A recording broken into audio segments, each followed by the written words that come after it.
Now turn to Section 1. Section 1.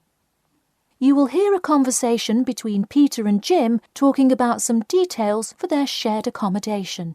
First, you have some time to look at questions 1 to 4.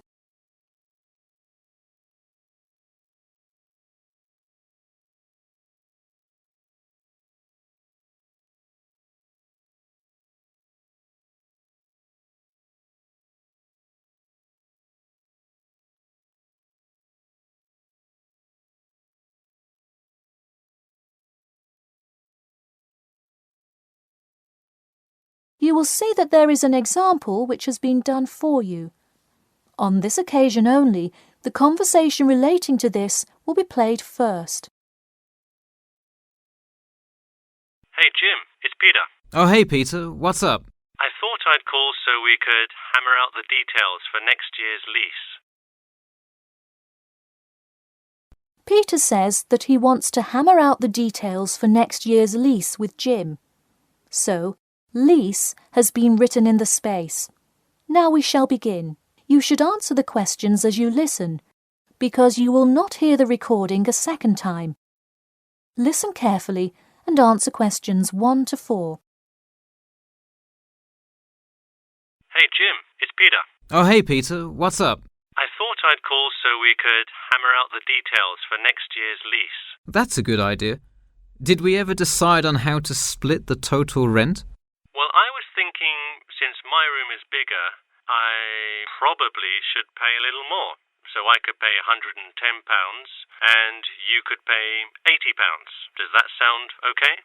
Considering that my old apartment cost me £100 for a smaller room, I'm definitely all right with that. Hey, I was looking at a map of the area and can't seem to find a bus stop near it. Do you know where we would catch the bus? Well, the bus is actually pretty far from us, but we have that garage that we can park our cars in.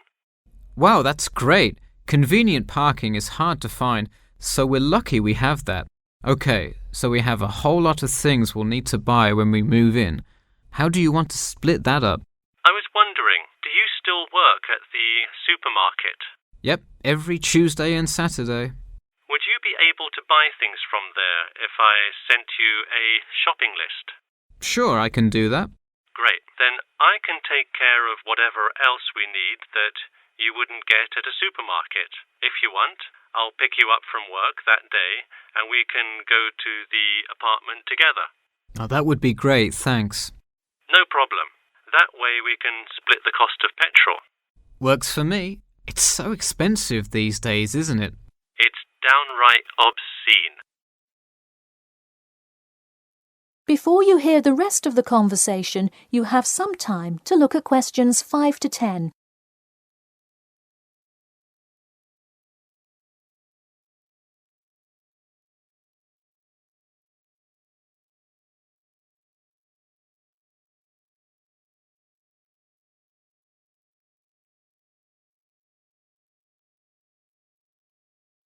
Now listen and answer questions 5 to 10.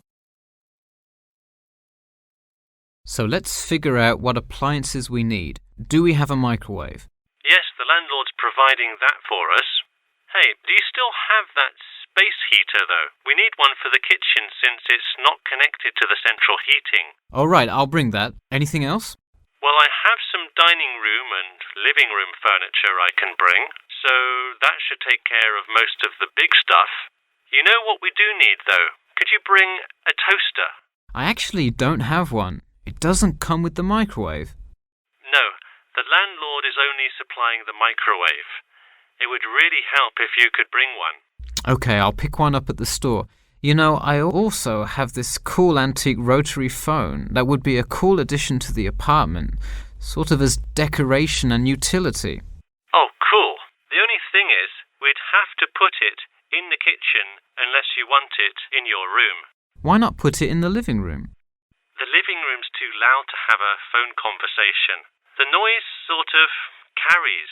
So if one person is trying to watch TV or have friends over, the person on the phone won't be able to hear.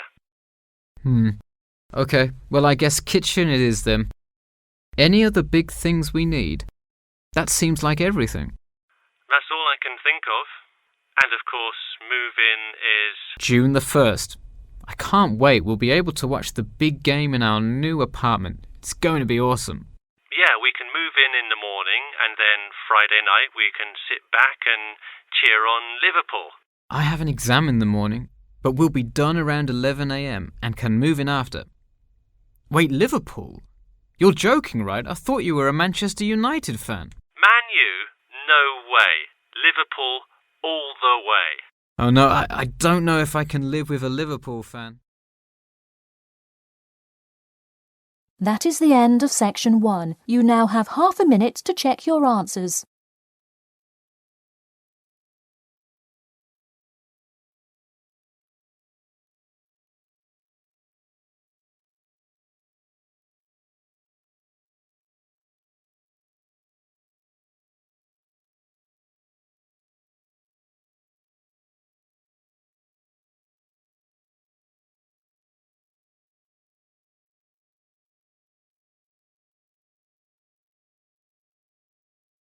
Now turn to section 2. Section 2. You'll hear an HR representative of Earn and Learn giving some information about her company. First, you have some time to look at questions 11 to 16.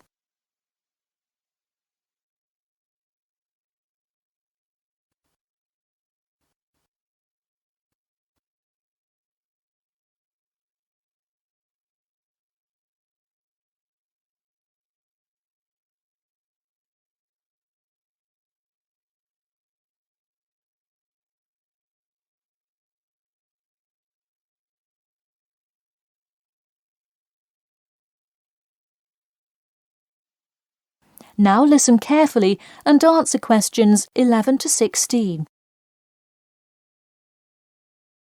Welcome to all of you. Can everybody see and hear me? Good. I'm Sarah Connor, an HR representative of Earn and Learn. I have been asked today to talk to you about our company. So, for those of you who don't know very much about the company, let me start by giving you some basic information about it. Earn and Learn started nearly 20 years ago.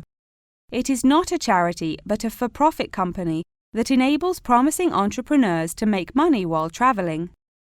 During the past 10 years, it has grown rapidly and has gained great influence in most countries of the world. We have a partnership with the school and take a large number of recent graduates from the business school. So, if you are a recent graduate, I'd say you can consider applying to our company. Before your application, you might be curious about what sort of places you could go to. There are 4 main locations, but you also have the freedom to submit a different location, and if they can make the necessary arrangements, you can go. The first country Earn and Learn established locations was the US, where you may choose from multiple locations, as long as you can commit to their more rigid schedule of August to December. Also, you could do the Australia internship. That one is really cool. You work at a wildlife shelter and learn about the business practices of non-profit organizations. You do have to be willing to commit 8 months for that one, though. Perhaps that's a long time to be so far away, but I would say it is really an amazing opportunity. I don't know whether some of you are in decent physical shape. If so, the South Africa internship is another exciting one. You learn a lot about sustainable farming, but you would be doing some of the manual labour involved in maintaining a farm. Indeed, it's hard work, but I think you would definitely be able to do it. It may be wise to wait until after their summer is over, so it's not so terribly hot. In addition, there is a most recently established location in India. This one gives you more of a study abroad feel, given that they arrange a host family for you to stay with. In the other locations, you live in an apartment with other interns, so this is definitely a unique experience. Before you hear the rest of the talk, you have some time to look at questions 17 to 20.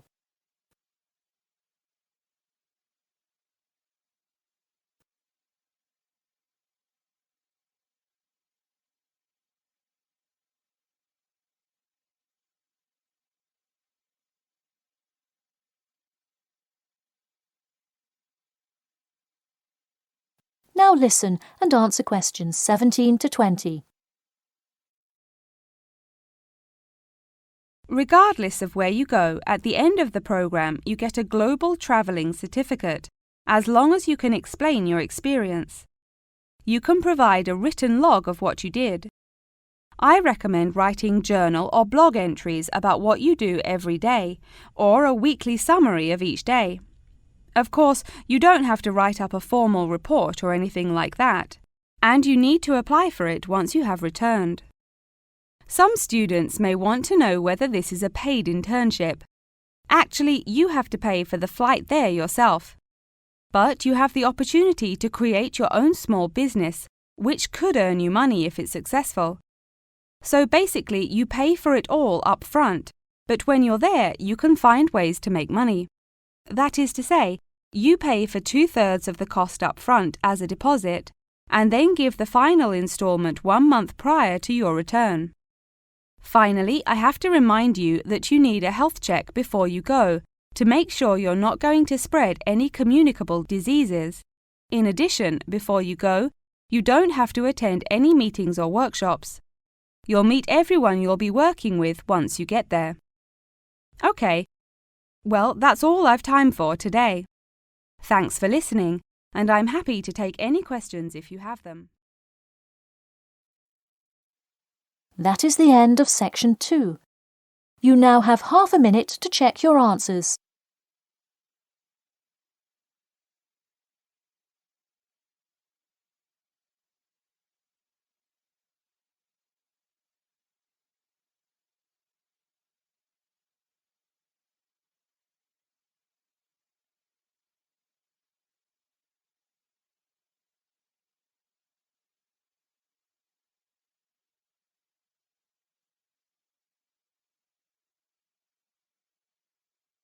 Now turn to section 3.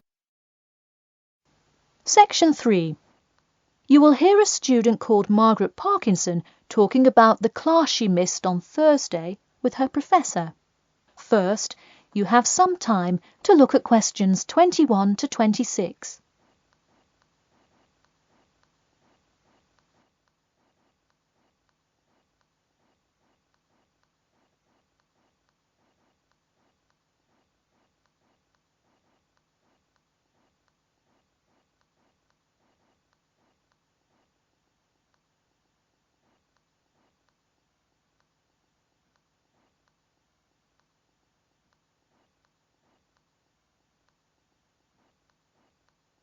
Now, listen carefully and answer questions 21 to 26. Hi, Professor Timmons? Do you have a few minutes? I was hoping to talk about what I missed on Thursday. Hello, come in. Sure, sit down. Could you tell me your name, please? Margaret, sir. Margaret Parkinson. I apologise for missing your class, but I had to go to the hospital. I'm sorry to hear that. Everything is okay now, though, I hope? Yes, thanks. Glad to hear it. So on Thursday, I outlined the research project that will account for 30% of your grade. All students will be divided into groups and will give a well-researched presentation to the class covering a specific topic relevant to student life. Oh, that sounds interesting. Can we choose just any topic that pertains to life as a student, like how to start your own student organisation? Well, though I'm sure that would be an informative presentation, I've already chosen a list of topics which I will assign. As an example, I assigned one group the topic of student loans. They're to research not just the prevalence of students who have loans to pay for their tuition, but information as to how best to manage these loans and possible scholarships that could alleviate some of the financial burden. That one sounds particularly interesting to me. Could I request that topic? I could easily find out a lot about it by stopping by the finance office on my way to class. Unfortunately, that one's already taken by another group. I have, however, assigned you to a group and given you all one of two choices. Oh, I see. What are the choices? The first is discussing smoking, trends in the number of student smokers compared with the general population, popular reasons students take up smoking, and more healthy alternatives to smoking. That one could be interesting. I'm not a smoker myself, but we'll see what my group thinks. If we did choose this topic, we would rather not put our fellow students on the spot to interview them. Where else could we gather information? How about where the cigarettes are sold? Oh, that's a great idea. I could interview the manager of a supermarket and find out the average age of people buying cigarettes, or how much they buy, that sort of thing. Precisely. Okay, I'll keep that in mind. And what was the other topic? The other topic is the practice of natural medicine. It sounds far more specific than the others, but it is more of an exercise of outlining a career path.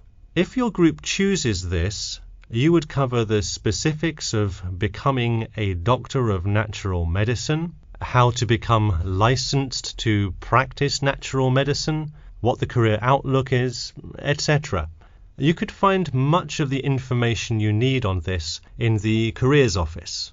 Wow, that would be really helpful, not just in learning about natural medicine, but in how to approach researching any career path. That's the idea. I want groups to really think outside the box to find information on their topics. They should interview multiple sources. Okay, now I think I have the general idea.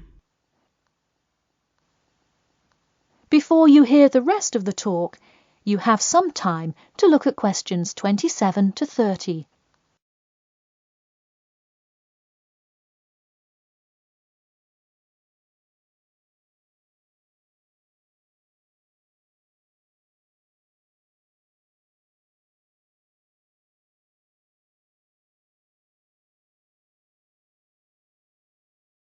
Now listen carefully and answer questions 27 to 30. When is the presentation due? I expect each group to send me an email attachment of the plan ahead of time by October 10th, so that I can ensure that you are on the right track. Oh, that's actually really reassuring. I would hate to spend so much time on a presentation only to find we had taken it in the wrong direction. So when is the presentation? I let groups choose from the list of time slots I have between November 1st and November 5th. Okay, how about the 3rd? I'll have to check with my group, of course, but maybe we could write a tentative time? Sure, let me take a look. I'm actually booked completely through the 3rd and 4th now. How about sometime in the afternoon of the 5th? Great, how about 2 o'clock? No problem. I'll pencil your group in. Okay, thanks. And to clarify, what exactly is due in the first phase? Before the October deadline, I want your group to have compiled resources and then to provide some initial data analysis to support your claims. Okay, so data analysis is due the 10th of October, and then the Presentation? Yes. The final phase is simply giving the presentation on the 5th of November. All right, I think I have all the information I need. Thanks. You're welcome. See you in class tomorrow. That is the end of section 3. You now have half a minute to check your answers.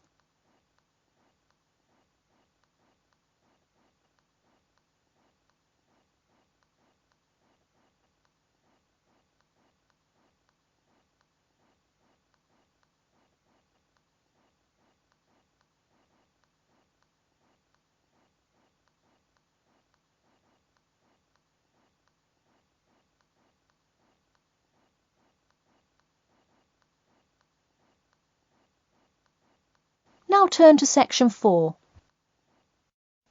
Section 4. You will hear an introduction about an eco-friendly building called the Gherkin. First, you have some time to look at questions 31 to 40.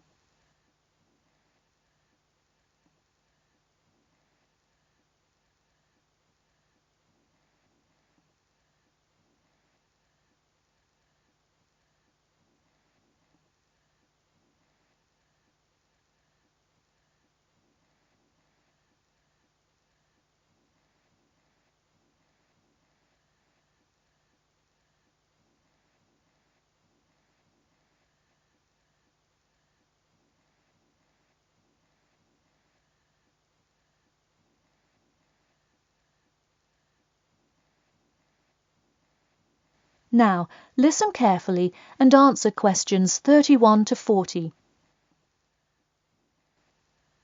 Today, I'd like to tell you about how UK architects are playing their part to address the issue of global warming. You have seen many of these iconic buildings while going about your everyday life, but you may not know how they are affecting your tomorrow. In 2003, construction was completed on the famous Swiss rebuilding, or more informally called the Gherkin, a true masterpiece commissioned by the law offices of Foster & Partners. This is not the first ambitious endeavour of the firm. They are renowned for their various philanthropic environmental efforts. The Gherkin, with its cut-and-edge green initiative and sharp design, is gaining recognition as an icon in modern architecture. You can pick it out of the London skyline by its unorthodox cigar shape. While its appearance is the obvious attribute at which to marvel, there is far more to this building than meets the eye. And let's face it, there's a lot about this building that meets the eye. The building helps reduce the city's carbon footprint in a number of ways. Just a quick note, in case you're not familiar with the term carbon footprint, get used to it. It's a buzzword you'll hear relentlessly to talk about reducing emissions. Think of it as the amount of harmful greenhouse gases that are given off into the environment by a single person, organization, or product. So going back to the Gherkin building, perhaps the most obvious as well as the most significant eco-friendly feature is the glass windows, which allow light to pass through the building, both reducing heating costs and brightening up the workspace. The ingenuity behind the various eco-friendly aspects of the Gherkin has seen its fair share of publicity, both from serious and silly sources. In a recent April Fool's Day edition, One e-publication printed a story detailing plans to replace 50% of the current exterior with grass, which would not only make large steps in the name of sustainability, but also give the building the green hue that would truly earn it the nickname of the Gherkin. The only drawback is, as you may have guessed, that this story was an April Fool's Day joke and completely made up.